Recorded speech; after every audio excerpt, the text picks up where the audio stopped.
माझ्यापेक्षा लहान आहेस म्हणून तुला आरतूर बोलते, कारण मी आज तुला कुठल्याही वाईट शब्दात बोलणार नाही. कारण पूर्ण व्हिडिओमध्ये तू वाईट शब्दात नाही काही बोलली आता की तिला सपोर्ट करणारे असे तसे असू दे, त्याकडे मी दुर्लक्षच केलं.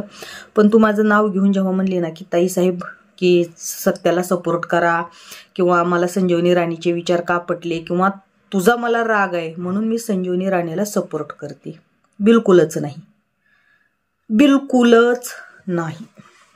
किंवा मला काही संजीवनी राणे वहिनी म्हणली नाही की मला सपोर्ट करा, म्हणलेली नाही. किंवा माझ्यावर व्हिडिओ बनवा, अजिबातच बोललेली नाही. तर त्याचं एक कारण सांगते मी. संजीवनी राणे वहिनीला सपोर्ट का केला तर तिची सत्यता आहे. आता बाकीचं कुणी काय म्हणू दे, ती बाई चांगली नाही, अशी नाही, तशी नाही, मला काही घेणं देणं नाही. माझ्या नजरेत ती कशी आहे, माझ्या नजरेत ती कशी आहे, मला तिची सत्यता योग्य वाटली म्हणून मी तिच्यावर सपोर्ट नाही. बघ, सपोर्ट करायला मी एवढी मोठी नाहीच आहे मुळात मध्ये, खरंच नाही. कारण मीच पब्लिकचा सपोर्ट घेऊन मोठी झालेली आहे. मीच पब्लिकचा सपोर्ट कोणत्या एका व्यक्तीचा असणं गरजेचं नाही, तर जनतेला आपलं म्हणणं पटणं गरजेचं आहे, त्याला सपोर्ट म्हणतात. मी संजीवनी राणे वहिनीला किती बी कौतुक केलं, किती बी चांगले आहेत म्हणलं आणि जनतेनंच नाही सपोर्ट केला. जनतेच्याच कमेंट आल्या की ताई साहेब काय बोलताय तुम्ही, ती बाई चांगली नाही, किंवा सपोर्टच नाही केला.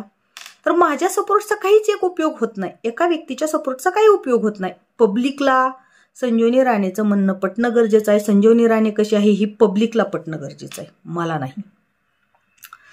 आणि राहिला प्रश्न, तू पुरावे दिलेस, तू ते जे 2 पुरावे दिलेस, चल आता थोडे त्याच्याकडेच वळते. तर ते 2 पुरावेत, एकाही पुरावेत काही तथ्य नाही आणि ते मला काहीच महत्वाचे वाटले नाहीत. कारण तुमचा कॉल काही एकदाच झालेला नसणार आहे. तू फक्त मोजकी महत्वाचीच कॉल रेकॉर्डिंग टाकलं असशील.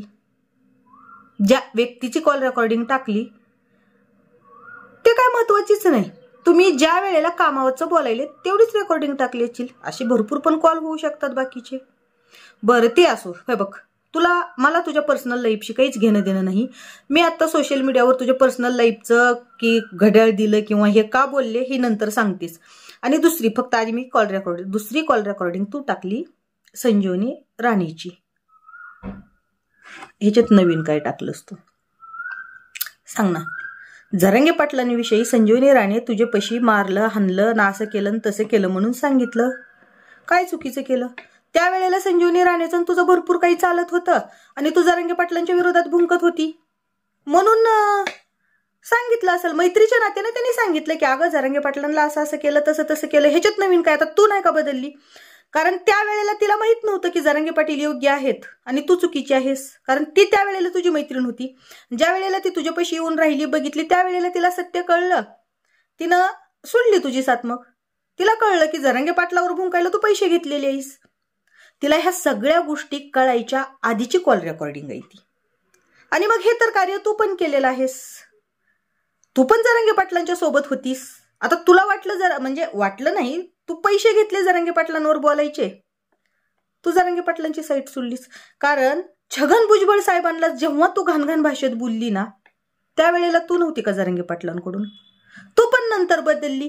तसं संजीवनी वहिनी पण, कारण पहिल्यांदा तू छगन भुजबळ साहेबांना नको नको ती बोलली, नंतर काय झालं माहित नाही, तू लगेच पलटी मारलीस आणि सोडलंस ती काम आणि ही काम पकडलं जरांगे पाटलांच्या विरोधात बोलायचं.